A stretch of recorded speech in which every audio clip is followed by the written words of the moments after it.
สบายดีสวัสดีเด้อพ่อแม่พี่น้องมื้อนี้ไทยอากาศให้เบิ่งพ่อแม่พี่น้องมื้อนี้มีฝนตกมืดฝนพ่อแม่พี่น้องเห็นบ่พ่อแม่พี่น้องมืดฝนตกเบิดมือแต่มีแดดแต่ก็มีฝน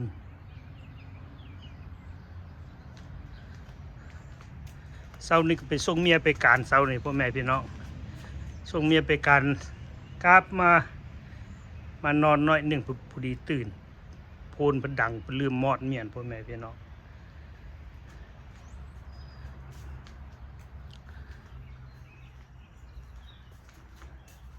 ว่าสิไปล้างรถเลยนี่เครื่องคองเขาโอ้ยซื้อมาแปลงหันแปลงนี่มันก็เลยหลายพ่อแม่พี่น้องเบิ่งนู่นนี่ในกะลานี่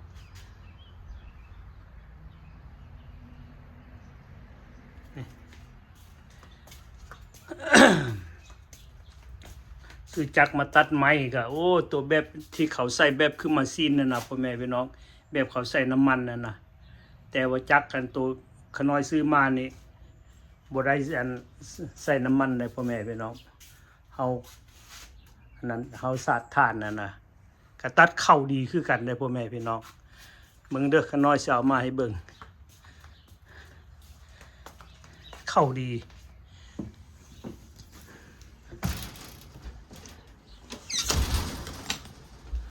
โอ้ยขอโทษหน่อยหนึ่งเด้อมันของจริงพ่อแม่พี่น้อง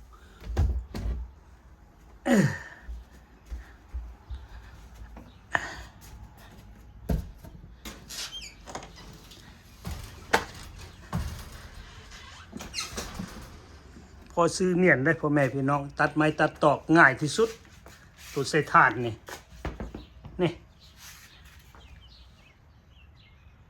่แหละขน้อยเสื้อรวมเบิด200 ปลายนิดพ่อแม่พี่น้องทางเขาแท็กเขาอย่างนั้นนะนี่แขวมันก็คือเดียวกับอันตัวเขาตัดตัวที่เขาใส่น้ำมันนั่นแหละพ่อแม่พี่น้องอันนี้บ่ได้ใส่น้ำมันใส่ถ่านนี่บนใส่ถ่านก็ซื้อไปไว้ใส่ลงเบิ่งเด้อญาติพี่น้องที่เห็นแล้วก็ใส่ไว้ใส่ในครอบครัวเขานี่แหละเวลาตัดต้นไม้ต้นตอกมันง่ายครั้งแรกไปซื้อเลื่อยตัวนี้มานี่ว่าสิเอามาตัดไม้มันตัดบ่ได้พ่อแม่พี่น้องมันแข็งก็เลยไปซื้ออีกซื้อมาบัดนี้ยังตัดได้บาดนี่ขึ้นไปตัดโอ้ยง่ายที่สุดพ่อแม่พี่น้องใส่บาดใดก็เข้าจวด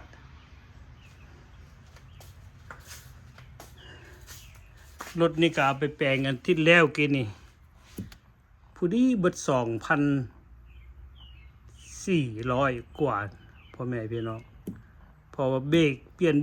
นน้ำมันตัวมีเส้น4-5-6อย่างหมดแล้วเข็นจะขายออกปัดมันผัดผู้ดีกระเทินนะรถก็ข้างในมันอย่างมันก็ยังใหม่ไม่ได้เป็นจักเป็นอย่างคือกันเลยพ่อแม่พี่น้องเบรกมันเหี่ยนแล้วก็ถ่ายน้ำมันแทนมีเส้นเปลี่ยนหม้อไฟก็น้อยจะขายออกจากคันอยู่มัน3 คันผู้ในเฮือนนี่เพราะว่าผู้เดียวครับมันเอาไว้ก็เสียอินสลังหลายประกันภัยแน่อินสลังแน่ บางเครื่องใช้ซื้อมาเนี่ยพ่อแม่พี่น้องซื้อมาแต่เล็กแต่หน่อยมันหนักหลายเนี่ยเราซื้อหลายเถื่อมันก็หลายซื้อมาตัดนั่นตัดนี่เรื่อยตัดไม้ตัดตอกกับลูกสาวก็ซื้อให้แน่มันก็เลยหลายบัดนี้เห็นบอกพ่อแม่พี่น้องมืดพ้นนี่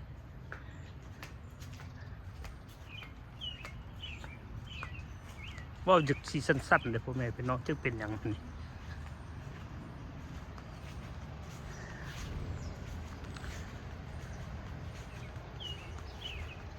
เด็กพ่อแม่พี่น้องพักเคียดนี่เคยอันนั้นบ่เขากินกับแกงหน่อไม้ไม่อย่างกับลาบกับก้อยกับแซ่บเลยพ่อแม่พี่น้องเนี่ยมันหอมๆเนี่ยกับเขากินกับพันข้าวปุ้นไม่อย่างนะเอาไปห่อนะแต่ว่าขน้อยบ่ค่อยกินปานใดดอกเนี่ย ขน้อยเนี่ยเพิ่นมักกินตาหมักพันธุ์พ่อแม่พี่น้องต้นมะกอกฝรั่งก็สิอันนั้นได้เด้นี่มันสิเริ่มแก่ได้พ่อแม่พี่น้องกันนั้นยอดมันนี่ยังอ่อนอยู่เลยเห็นบ่ก็กินแบบขึ้นแบบมะกอกกันแหละพ่อแม่พี่น้องต้นมะกอกบ้านเฮาแหละมันขึ้นคิวๆนะลำมันกับแบบเดียวกับต้นมะกอกอะไรนี่เด้เป็นแบบนี้แหละขน้อยน้ำมักกินแต่ข้าวขน้อยบุมีคอน้ำมัวมาให้กินโว้ยใบแก่จะกินแต่ว่ามันไม่มีนะบ่ยากคือว้าวนั่นแหละวันเฮือนใส่ปีกายนี่ใส่กับเมียได้นี่2 คนพากันเฮ็ดด้วยฮ้อนบ่ฮ้อนเพื่อสิแล้ว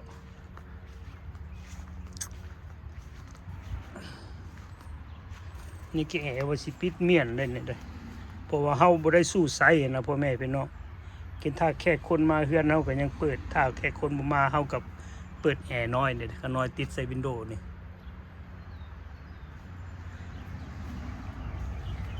ติดใส่2 ห้องลูกสาวก็คือกันห้องลูกสาวเพิ่นพัดเปิดแอร์คันโทมันเย็นขน้อยพัดมอดบัดนี้ลูกพัดหนาวร้อนพ่อพัดหนาวบัดนี้ก็ต้องใส่แอร์แบบนี้ให้เห็นเฮาร้อนเฮาก็เห็นเฮาหนาวเฮาก็มอดใส่แบบนี้มันง่ายกว่าเห็นเปิดแอร์คันโทนี่โอ้บ่ได้พ่อแม่พี่น้องขน้อยหนาวพัดลูกพัดร้อนบัดนี้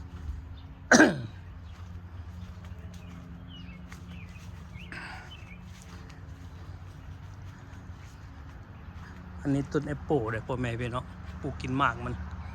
ก็บ่ใหญ่ปานใดซ้ำหน่วยมันกระทันนะพ่อแม่พี่น้องมันเป็นส้มๆหวานๆเด้ส้มๆหวานรถคันนี้กับแบตเตอรี่เบิดยังบ่ทันได้เปลี่ยนพ่อแม่พี่น้องมันหลายแนวจ่ายพุดแบตเตอรี่เบิดแต่ว่ามันยังเป็นจักรเป็นยังโอเคพ่อแม่พี่น้องยังใหม่เลยพ่อแม่พี่น้องรถลูกเขาขี่เขาก็รักษาเขาก็ขี่เพี้ยนขนาดเลย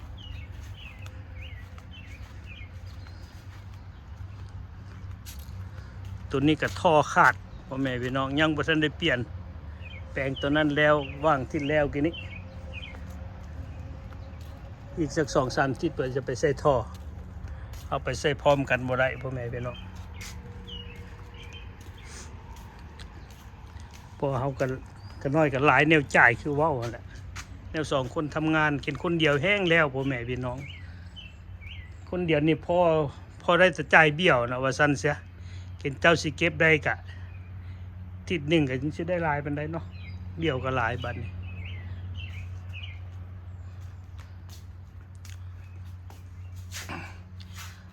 โอเคเด้อญาติพี่น้องติดตามขอบใจลูกหลานรุ่นโอเวอร์โซก็คือการเบิ่งลูกเบิ่งหลานถ่ายคลิปไม่เบิ่งดินฟ้าอากาศกับมื้อนี้มีฝนตกกันแหละมืดฝนนั่นแหละ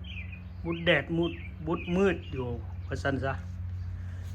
ขอบใจลูกหลานที่ติดตามยังบ่ปะบ่ทิ่มกดไลค์กดแชร์ตาให้ยายเด้อลูกหลานโอเคบ๊ายบาย